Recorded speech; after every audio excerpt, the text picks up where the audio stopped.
Welcome again to the Medical Terminology Podcast. This episode is Chapter 6, Part 5, Pathogenic Organisms and Oncology. In the section on pathogenic organisms, I don't think there's anything that's too terribly confusing. There's simply just a lot of information you need to study and learn. So what I'm going to do is give you a quiz over the items under pathogenic organisms so that you can check your studying. If you do fine on this, you probably are in good shape. But if you have trouble with this, it's something you need to go back and pay some attention to.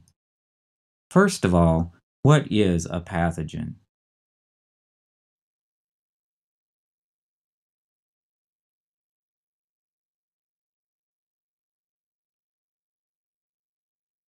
Well, a pathogen is something that causes a disease in humans. It's a disease-causing organism. And there's several types of pathogens. What is the term for the type of pathogen that is a one-celled microscopic organism?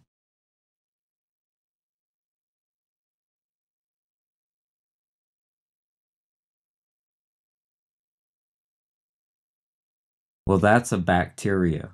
Bacteria.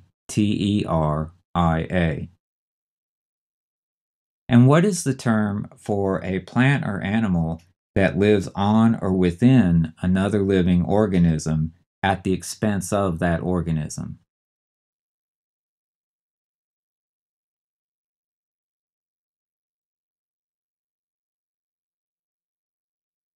That's a parasite. Parasite. And what is the term for a very small infectious agent that can live only by invading other cells?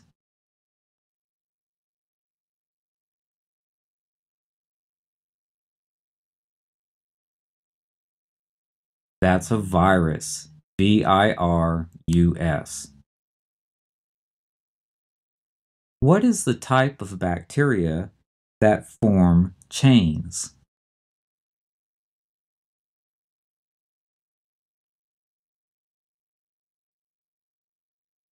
That's the streptococci. Streptococci. Streptococci. What is the term for the type of bacteria that are rod-shaped and spore-forming?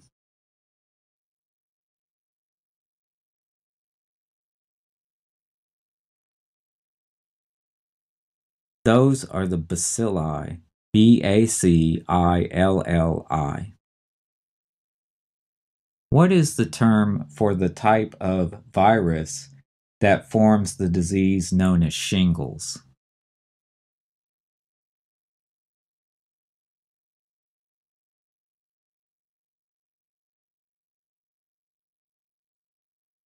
That's herpes zoster. Herpes is Herpes, zoster, Zoster.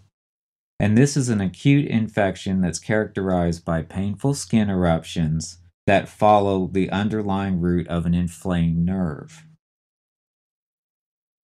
What is the term for an acute, highly contagious infection that's caused by the rubeola virus and it's transmitted by respiratory droplets?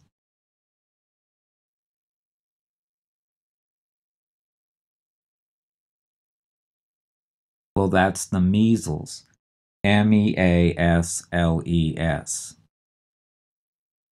What is the term for a type of parasite that is transmitted by mosquitoes?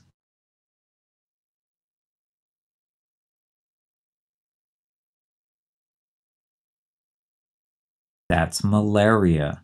Malaria. What is the term for a yeast infection?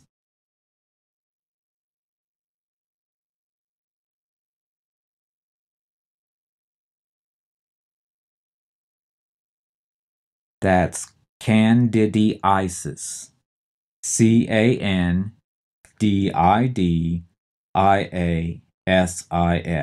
candidiasis.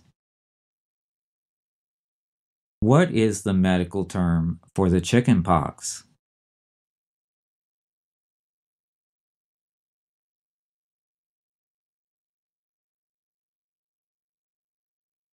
Well, that's varicella, varicella. And varicella is caused by the varicella zoster virus. What is the term for a type of medication that can inhibit the growth of or kill pathogenic bacterial microorganisms?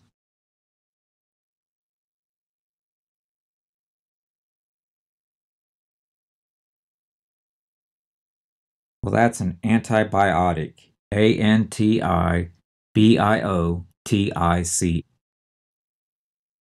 And what is the term for the type of agent or drug that destroys or inhibits the growth of fungi?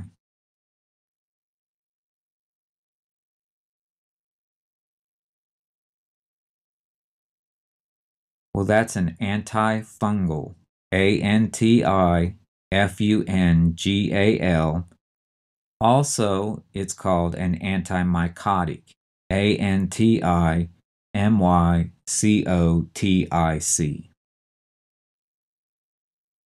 And what is the term for the disease known as German measles or 3-day measles?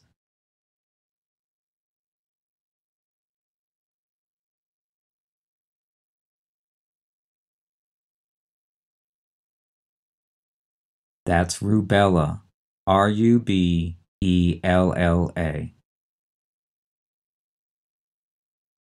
What's the term for a viral infection that affects the parotid glands, which are the salivary glands?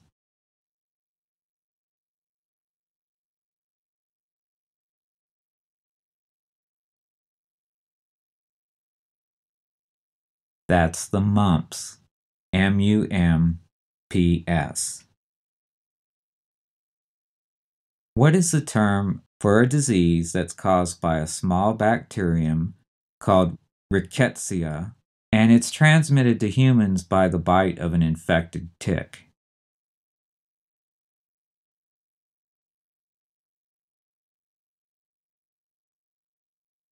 That's Rocky Mountain spotted fever.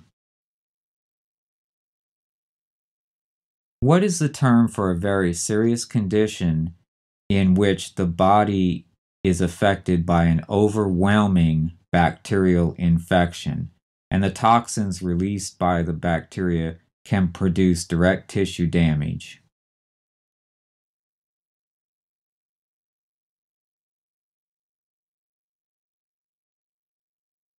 Well, that's septic shock, septic shock, shock. And what is the disease that's caused by the Epstein-Barr virus?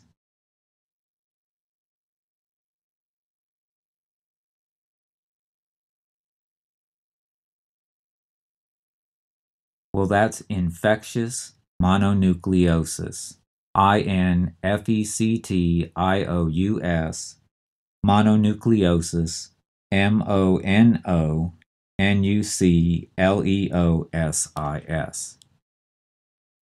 now let's go on and talk a little bit about oncology.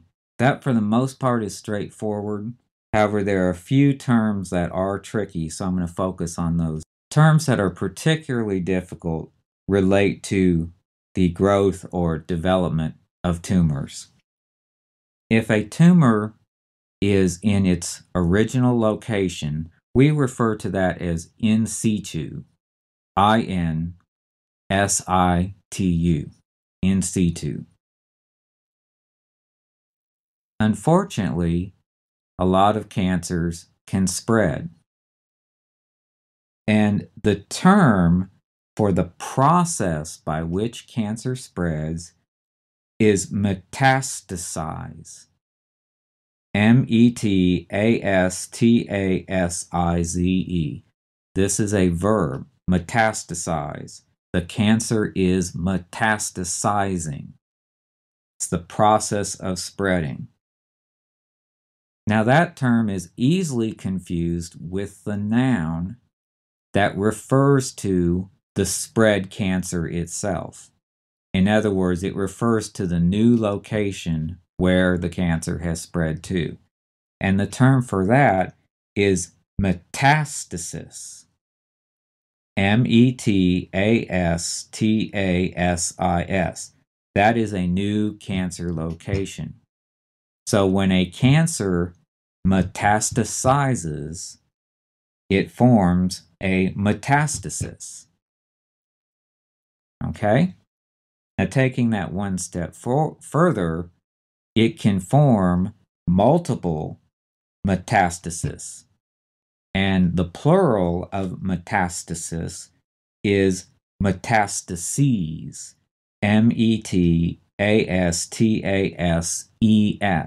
Metastases is the plural of metastasis.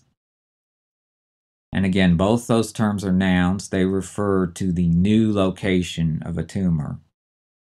And the process by which these new locations are created is called metastasize. Okay, so you want to be very careful of those terms.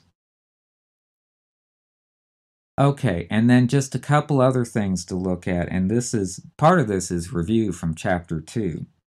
The textbook talks about different types of cancers and the tissues they affect. First of all, it talks about the carcinoma, carcinoma. And a carcinoma is a malignant tumor that occurs in epithelial tissue, epithelial. And do you remember way back from chapter 2, what is epithelial tissue?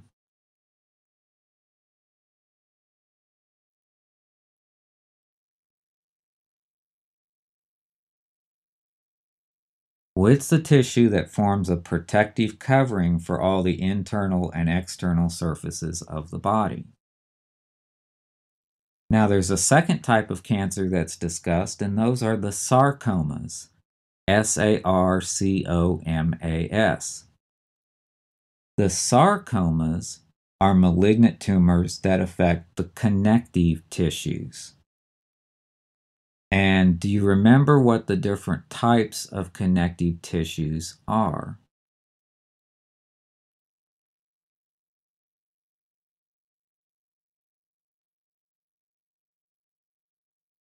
Well, we first of all have the hard or dense connective tissues. These are things such as the bone. We have soft tissue, and then we have the liquid connective tissues, and these are things such as the blood or the lymph. Okay, and one other little bit of cancer or oncology-related information that sometimes causes trouble is related to the types of biopsies. First of all, let's talk about what a biopsy is. A biopsy is a procedure that's done to determine whether or not a suspicious mass or growth is cancerous or not.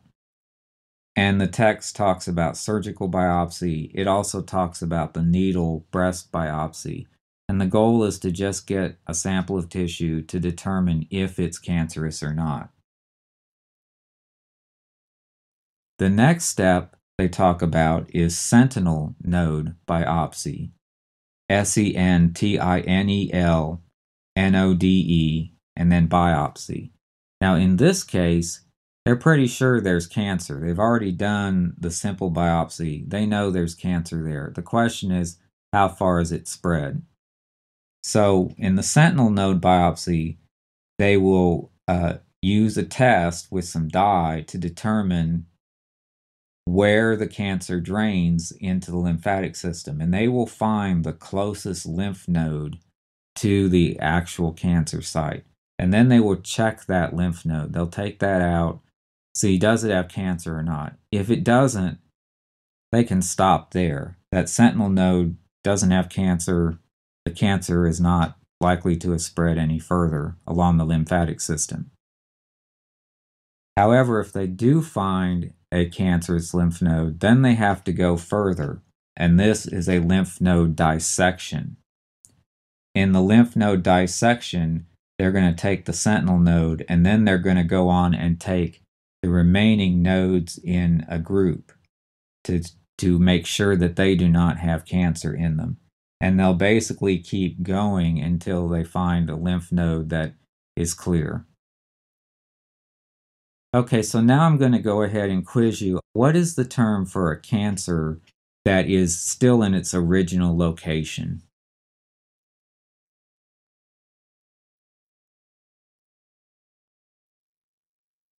That's in situ, INSITU. What is the term for a newly formed cancer site that has spread from an original site?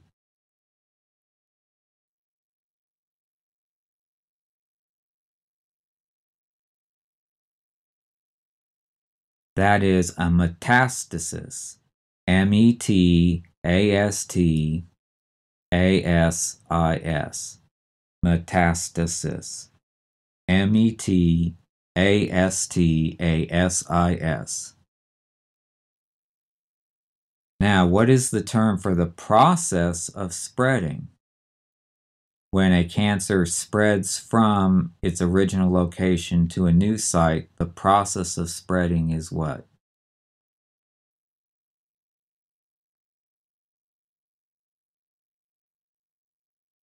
That's metastasize.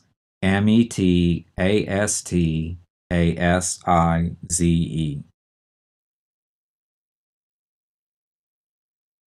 What is the term for the type of cancer tumor that affects epithelial tissues?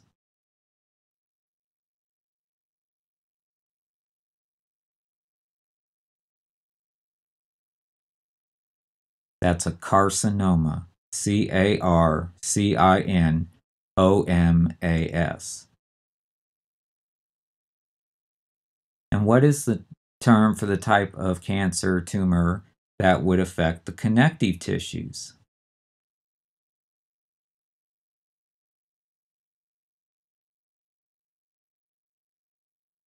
That's a sarcoma. SARCOMA.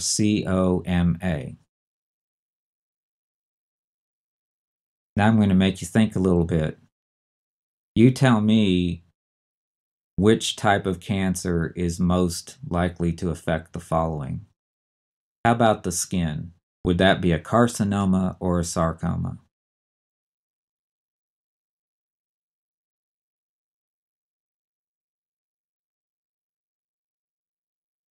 Well, that would be a carcinoma because skin is an epithelial tissue.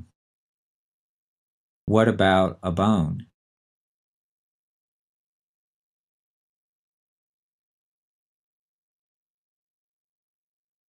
Well, that would be a sarcoma because a bone is dense connective tissue. What about the blood?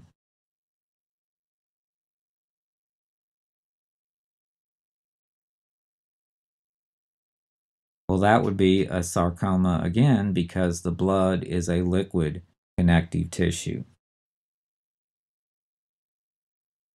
Okay, and what is the term for a procedure in which a small piece of tissue is removed for examination to determine whether or not it's cancerous?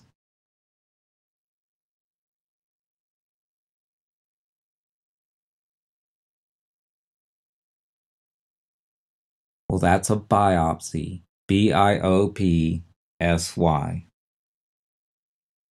And what is the term for the procedure in which a single lymph node is identified and then it is the only lymph node that is removed in order to determine whether or not cancer is spread?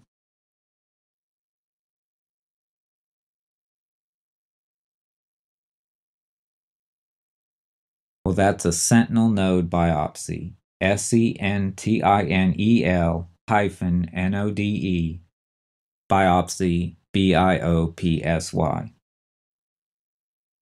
And finally, what is the term for a procedure in which a major group of lymph nodes are removed in order to determine or stop the spread of cancer?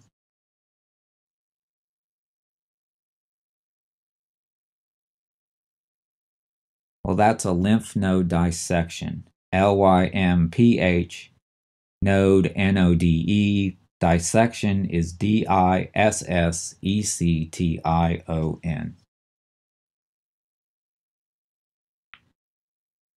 Okay, well, that covers it for Chapter 6. Good luck to you with the rest of your studying and good luck on your test. This ends this episode of the Medical Terminology Podcast.